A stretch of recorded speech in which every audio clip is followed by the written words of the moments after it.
Good morning everyone, hope you are doing well in your life. आज हम लोग economics में नया चैप्टर पढ़ेंगे और ये यूनिट 2 का आखिरी चैप्टर भी है। चैप्टर नेम इज बैंकिंग, जिसमें हम पढ़ेंगे कॉमर्शियल बैंक के बारे में एंड सेंट्रल बैंक के बारे में।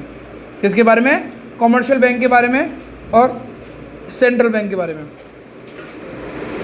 ये सेंट्रल बैंक होती है जो एक नेशन की होती है, जो इंडिया में आरबीआई है, और ये इकलौती एक ही बैंक होती है। कितनी बैंक होती है? ये एक। और ये मॉनिटर करती है, रेगुलेट करती है, गाइड करती है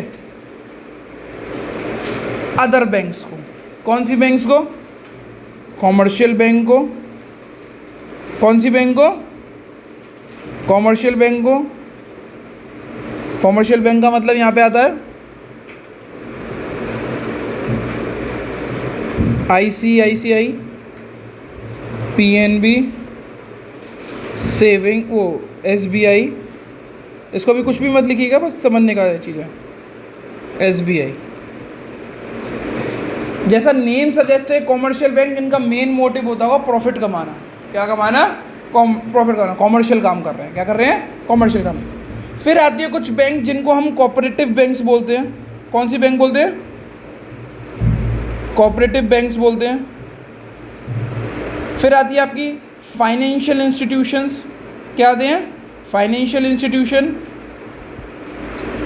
जो बड़े लोगों को पैसा वैसा देते हैं या फिर शेयर्स मार्केट में पैसा लगाते हैं। इसको कौन रेगुलेट करता है? आरबीआई। कौन रेगुलेट करता है? तो इस चैप्टर में हम लोग इनके बारे में पढ़ेंगे और इसके बारे में।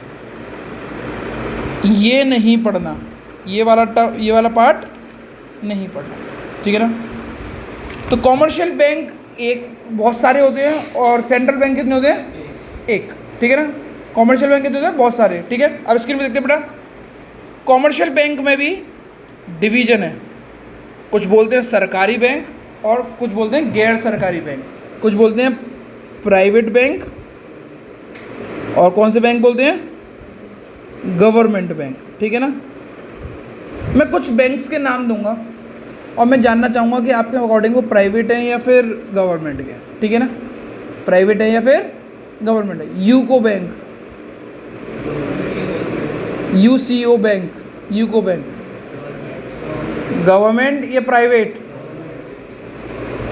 कोई ऐसा जो बोलता चाहे प्राइवेट है? एक बच्चा। और बाकी और कोई? प्राइवेट दो। प्राइवेट गरिमा, प्राइवेट ही है UCO bank. The answer is government. क्या कहते हैं अनदर क्वेश्चन, क्या कहते हैं अनदर, वो पूछते बैंक के बारे में। PNB, Punjab national bank, government bank. State bank of India,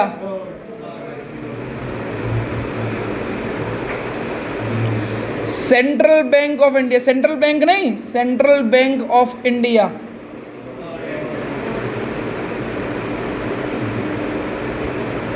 Kotak bank, ICICI,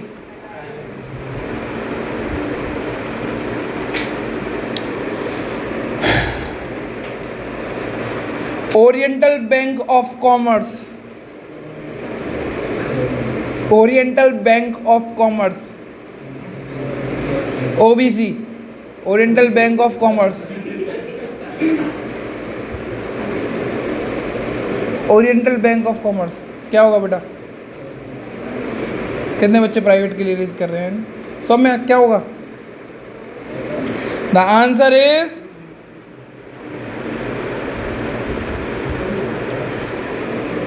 government. Axis bank,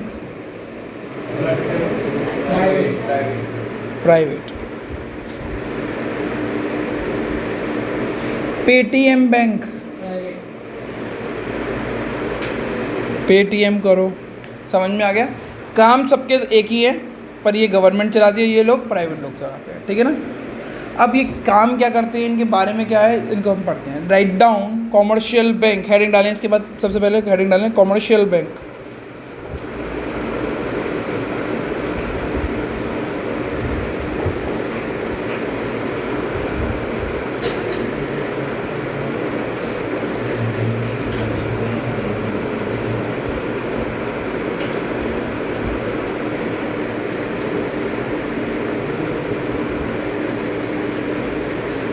Commercial bank. Commercial bank is an institution. Commercial bank is an institution which accepts the deposit and grants the loan to public with the motive of earning profit. इनका main काम जो होता है वो profit होता है. क्या होता है? Profit. For example SBI, for example PNB, for example Axis Bank.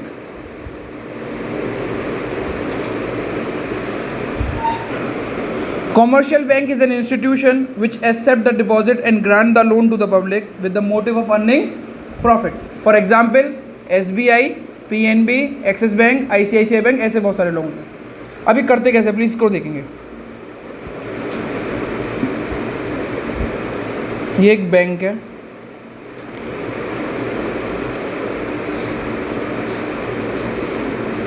ठीक है.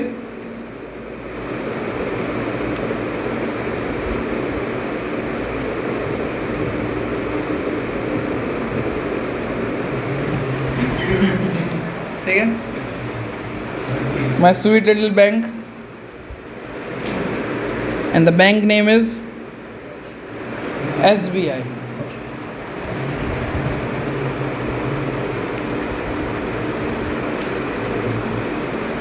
दिस इज खन्ना, जिस पे बहुत पैसा है. क्या है? बहुत पैसा है. इस पे सरप्लस पैसा है. क्या पैसा है? What is surplus? जो उसके पास पड़ा हुआ है उसको बोलते हैं सरप्लस. ये बैंक के पास गया, bank bank bank bank, please मेरे से पैसा ले लो. खन्ना इज लाइक, वो SBI लाइक, हाँ भाई बिल्कुल आप पैसा देने आए, क्यों नहीं देंगे. तो किस में लेंगे आप? कि सेविंग में लेंगे पैसा, किस में डालेंगे, या फिर FD करेंगे या RD करेंगे. ये नाम मैं आपको बार बार यूज़ कर रहा हूँ, उसका बार बार मतलब बताऊँगा, पर अभी यूज़ कर रहा हूँ तो इसका मतलब आपको पता भी होगा कि सेविंग अकाउंट क्या होता है, FD क्या होता है. नॉर्मल पैसा जमा करने आ रहा है कि चलो मैं सेविंग अकाउंट लेता हूँ. हाइपोथेटिकल ले लेते हैं कि कितने रुपए दे रहे हो, कि 1 लाख रुपए दे रहा हूँ. कि कितने साल के लिए ले रहे हो? 1 साल के लिए जमा कर रहा हूँ. कितने परसेंट में? 6% पर एनम.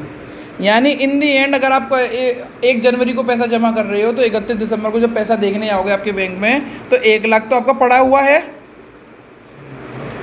प्लस 6,000 रुपये आपके ब्याज के हो गए. That is your 1,06,000 rupees. अब इस बैंक को चलना है तो कितना रुपया कमाना पड़ेगा? 1,06,000 से कुछ ज़्यादा, इतना पैसा उसको कमाना पड़ेगा. यहाँ पे दिव्यांशु हैं जिनके पास पैसे की कमी है. इन्होंने बोला कि भाई ट्यूशन फीस जमा करनी है मुझे, प्लीज़ बैंक मुझे 1 लाख रुपए उधार दे दें. क्या करें? 1 लाख रुपए. तो बैंक पूछेगी कौन सा लोन चाहिए, प्रॉपर्टी लोन चाहिए, गोल्ड लोन चाहिए, मतलब एक लोन देना होगा. लोन आप जो सही दे रहे हैं उन पे को पैसा दे दें. कि कितना रुपये चाहिए? कि 1 लाख रुपए की IIT की फ़ीस है, वो जमा करनी है, मेरे बच्चे की फीस है, उसको मुझे जमा करना है. Okay, we will give you a loan, no problem. Divyanshu का what you call that score, मतलब क्रेडिट स्कोर, मतलब ये बहुत अच्छा इंसान है, गवर्नमेंट बैंक की नज़रों में लिखा हुआ है, एक स्कोर होता है, उस तक नहीं जाते हैं. और इसको 1 लाख रुपए दे दिए. कितने परसेंट पे दिए? 1 जनवरी को उसने लोन लिया, 31 दिसंबर को ये लोन दे देगा. तो इसको लोन चुकाना कितना होगा? 1 लाख तो देना ही होगा, और 8,000 रुपये और, तो कितना आ गया? 1,08,000.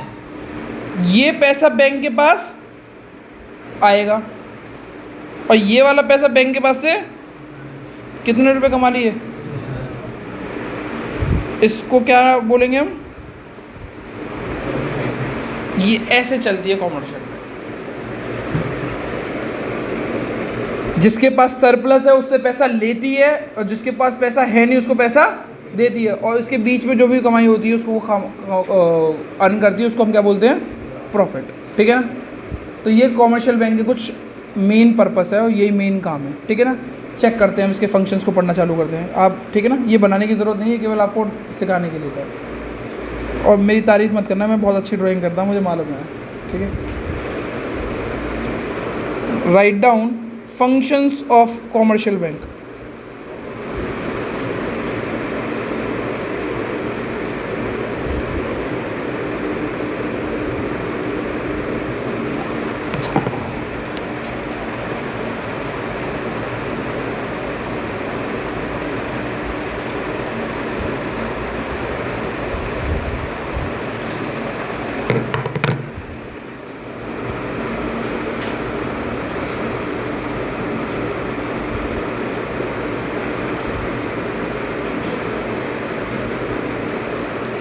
Accepting the deposit.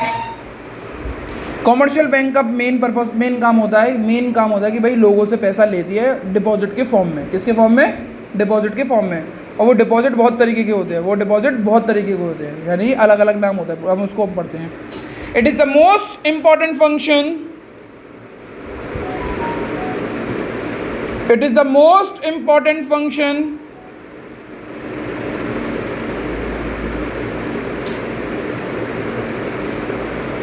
of commercial bank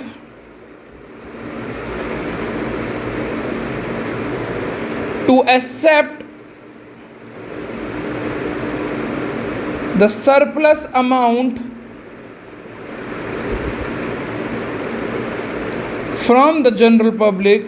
यहाँ पे जनरल पब्लिक का मतलब आप और हम हैं, कुछ और भी चीज़ें हो सकती है। ठीक है? in the form of saving account, current account, fixed deposit,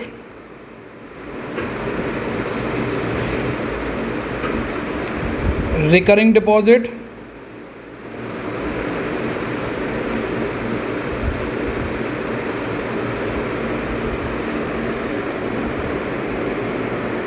bank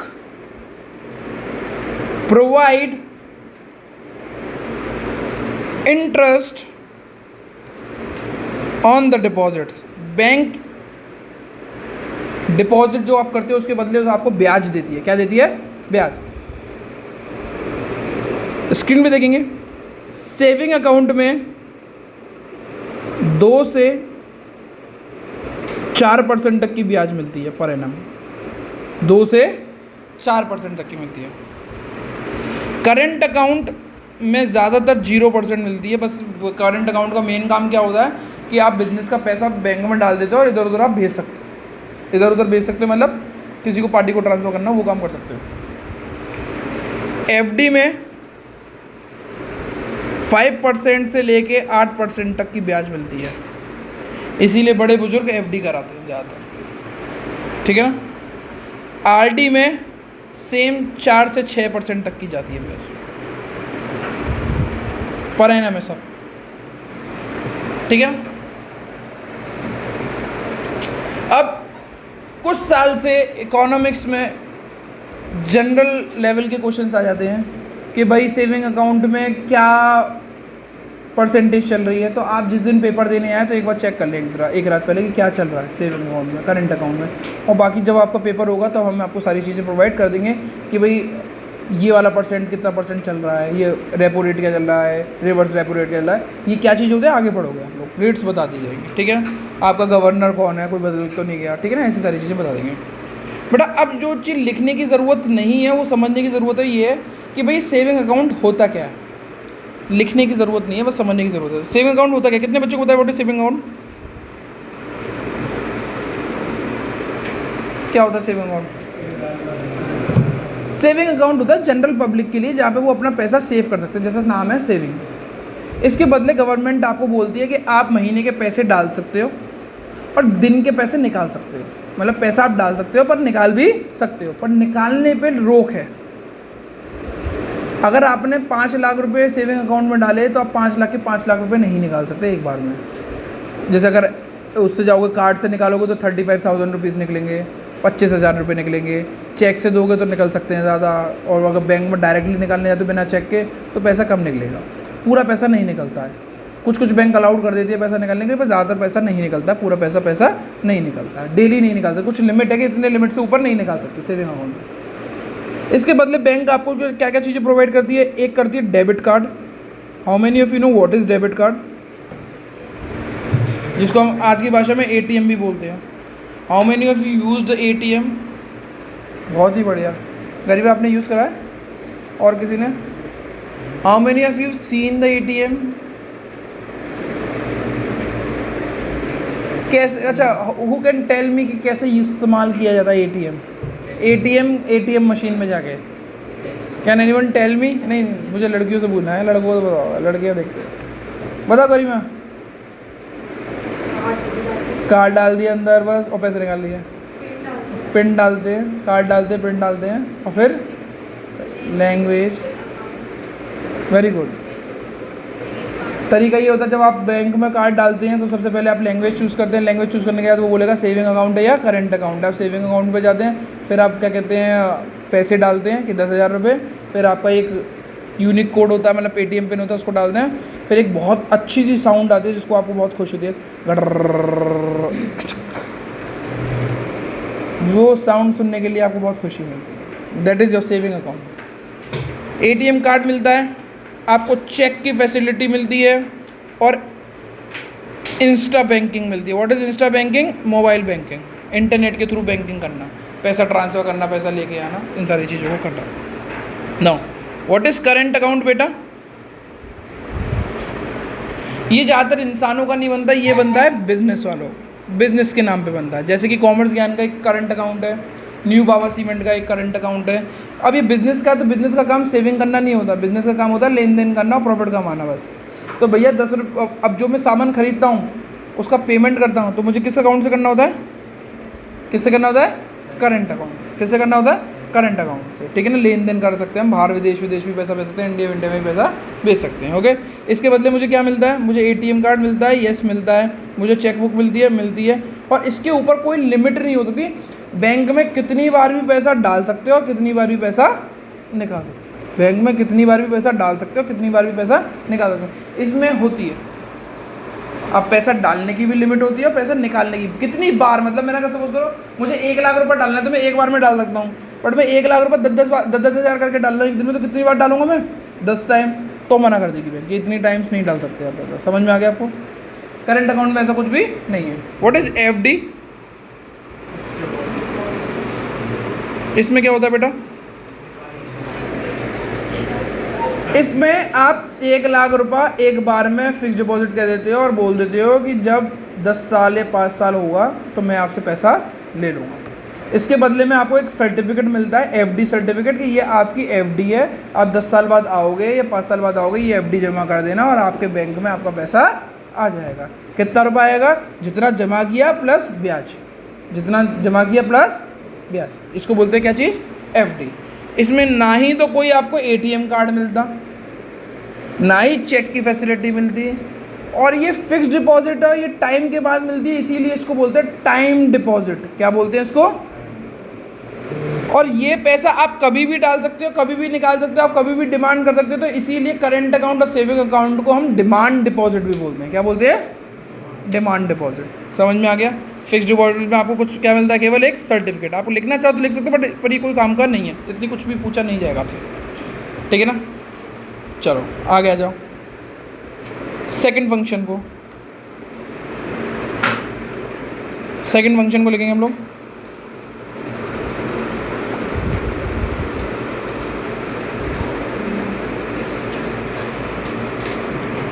What is the meaning of advancing loan? Loan देना, भाई पैसा जमा कर ले, पैसे का चार्ज थोड़ी ले लेंगे, पैसे को बाजार में लगाना पड़ेगा। अच्छा, what is loan for bank? Asset या liability? And what is deposit for bank? Bank आपसे पैसा लेती है तो बैंक के लिए वो लाइबिलिटी है, बट बैंक आपको लोन देती है तो बैंक के लिए वो असेट है। लोन शब्द आने से ये मतलब मत समझना कि वो असेट होगा या लाइबिलिटी हो जाएगा, लाइबिलिटी नहीं होगा। उसका पर्पस देखना है, उससे पैसा कमाएंगे तो असेट है, नहीं कमाएंगे तो liability. Advancing loan, the second most important function of the bank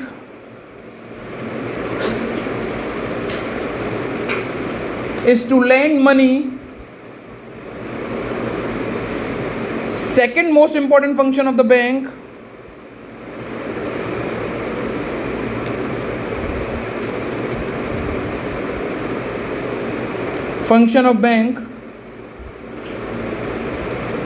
is to lend money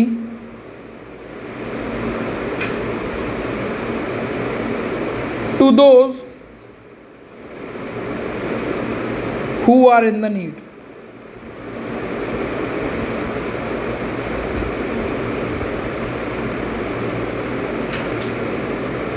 The loan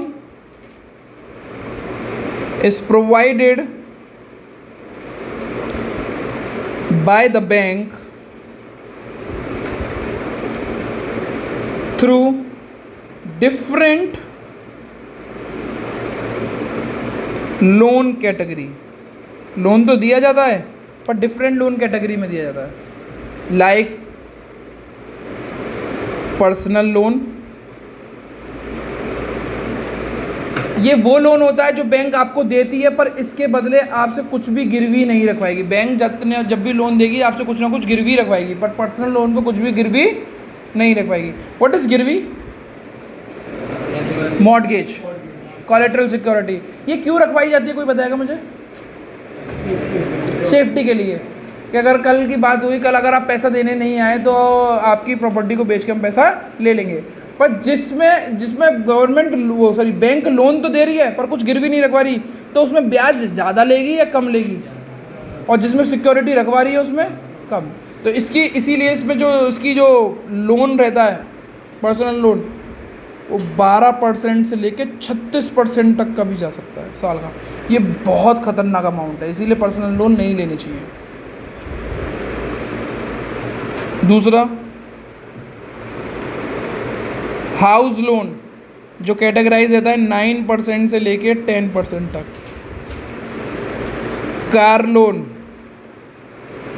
जो कैटेगराइज रहता है 8% से 9% तक के बीच में। देख रहे हो, इंडिया में घर बनाना, छत लेना महंगा है, कार लेना आसान है। इंडिया में छत लेना मतलब छत बनाना, अपने ऊपर सर के ऊपर छत लेना कितना महंगा है, और कार लेना आसान है। इसीलिए आपको इंडिया में कार ही कार दिख रही है, आपके पड़ोसी में भी कार दिख जाएगी आपको। ओके, और देखिए हंसी की बात देखिएगा,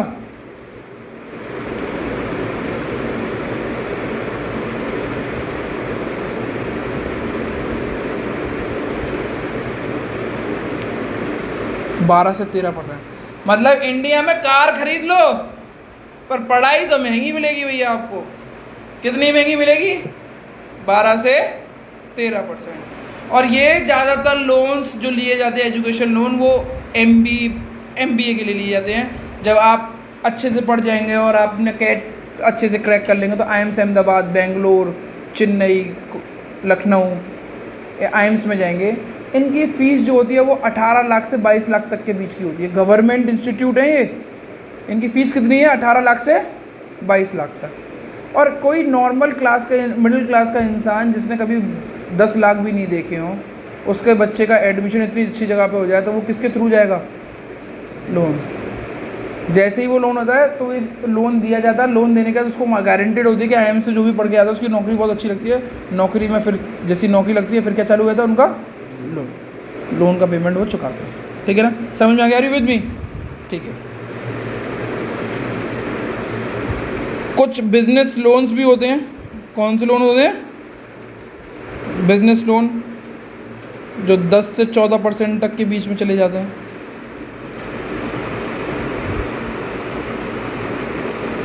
ठीक है ना,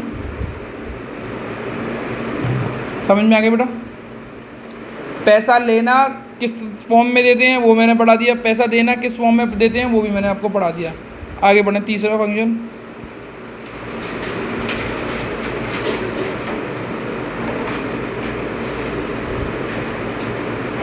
एजेंसी फंक्शन, यहाँ पे बैंक आपके लिए एक एजेंट का काम करता है। किसका काम करता है आपके लिए? एजेंट का काम। लिखना चालू करें। Commercial bank act like a agent and provide the following services.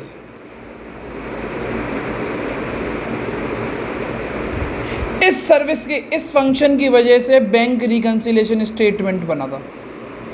किसी बच्चे को याद है what is bank reconciliation statement? Class 11th में क्या दिक्कतें होती थी उसमें?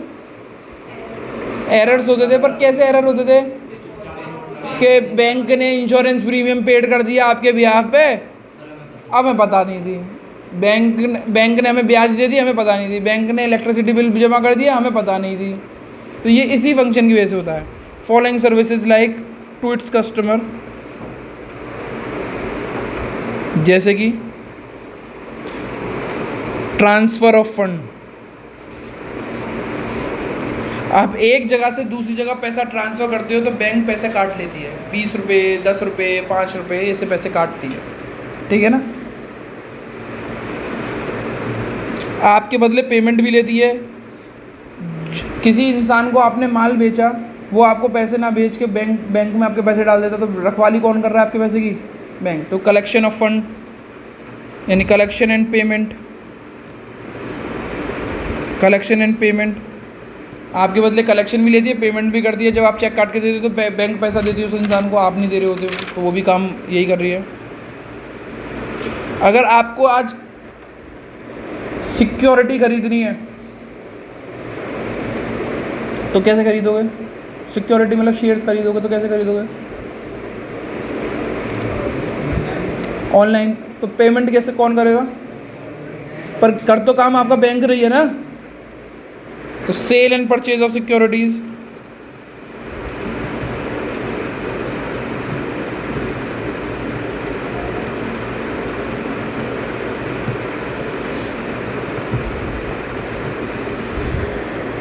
लास्ट पॉइंट बेटा, जनरल यूटिलिटीज। जैसे कि बैंक आपके लिए ना, बैंक प्रोवाइड करता है lockers. How many of you know what is lockers? हट। जैसे कुछ लोगों को डर रहता है कि हमारे घर की चीज़ हमसे खो जाएगी या कुछ हो जाएगा, तो बैंक जाते हैं, बैंक में बोलते हैं कि हमें एक स्पेस दे दो, उसको बोलते हैं लॉकर। उसमें 2 चाबियाँ होती है, एक चाबी आपके पास होती है, एक बैंकर के पास होती है। जैसे ही जाते हो आप उसको खोलते हो तो उसमें अपना सोना, चांदी, हीरे, जवाहरात, मोती, अपने लव लेटर्स भी रख सकते हैं आप अगर रखने हैं तो। ओके। Provide lockers facility. आजकल बैंक वैसे लिखना नहीं चाहिए, बट प्रोवाइड कौन सी फैसिलिटी? आधार कार्ड सर्विस। चेक करते हो ना, ज़्यादातर बैंक्स में लगा हुआ रहता है, कैंप लगा हुआ है, आधार कार्ड में सुधार कराएं, आधार कार्ड बनवाएं। ये ज़्यादातर बैंक्स में पड़े रहते हैं। Issue bank draft. Bank draft मतलब डीडी। कितने बच्चों को मालूम है what is DD?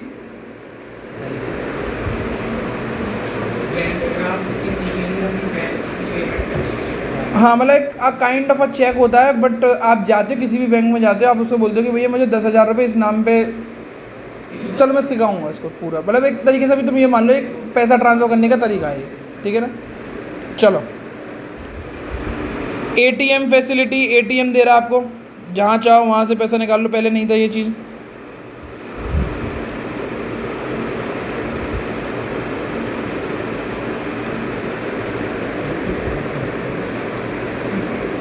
Bank also act as a underwriter. What is underwriters? किसी को बच्चे को पता है what is underwriter? Class 12th अगर क्लास 11 में थोड़ा बहुत पढ़ाया गया था अंडर राइटर्स। किसी को पता है? सेकंड चैप्टर शेयर्स, वो कंपनी में शेयर्स, अंडर राइटर।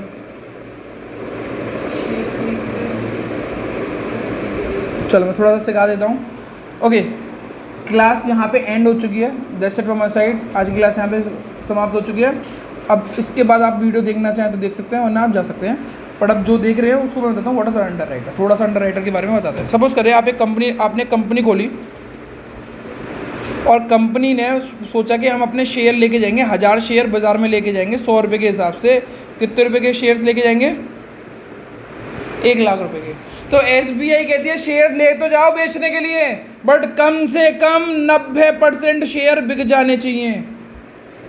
कितने % शेयर बिक जाने चाहिए? यानी कितने रुपए के शेयर्स बिक जाने चाहिए? और अगर 90,000 के शेयर्स नहीं बिके इतने टाइम पीरियड तक, तो जितने भी बिके होंगे उनका सबका पैसा वापस करना पड़ेगा ब्याज लगा के। अभी बड़ी सिचुएशन टफ है ना कि शायद हम कोई सामान लेके जाएं वो बिके या ना बिके। तो आप क्या करते हो? आप बैंक में जाते हो और बैंक से बोलते हो कि bank please be my under writer. तो बैंक बोलेगा मेरा क्या फ़ायदा होगा कि भाई अंडर राइटर का मतलब बता देता हूँ बैंक कि अगर मेरे 90% शेयर नहीं हो पाए तो जितने भी % की कमी होगी वो शेयर आप खरीद लीजिएगा। ठीक है कहती है बैंक, ठीक है। पर मेरा क्या फ़ायदा होगा कि मैं आपको 10,000 रुपये दे रहा हूँ और मेरे अंडर राइटर बनने के लिए। क्या बनने के लिए? अंडर राइटर बनने के लिए। किससे मेरा क्या फ़ायदा होगा? सपोज़ करो आज अगर मेरे 800 शेयर बिकते हैं तो कितने हो गए ये? और मिनिमम कितने बिकने चाहिए थे? 90। तो मुझे कितने रुपए की कमी पड़ रही है? 10,000 रुपये की। आप जाना और आप मेरे 100 शेयर खरीद लेना, ठीक है ना। और अगर मेरे 90 के जो मैं 1000 शेयर लेके था 1000 के 1000 बिक गए, यानी 1 लाख, मैंने अपना मिनिमम सब्सक्रिप्शन कर दिया, तो इसमें जो 10,000 रुपये रखे हैं वो आप रख लेना, मेरे को कोई ज़रूरत नहीं। तो a kind of a gamble है ये। किसके लिए? बैंक के लिए। तो बैंक ऐसे काम भी करते हैं। He can be your under writer. That's it from my side. Thank you everyone. आज की क्लास समाप्त होती है।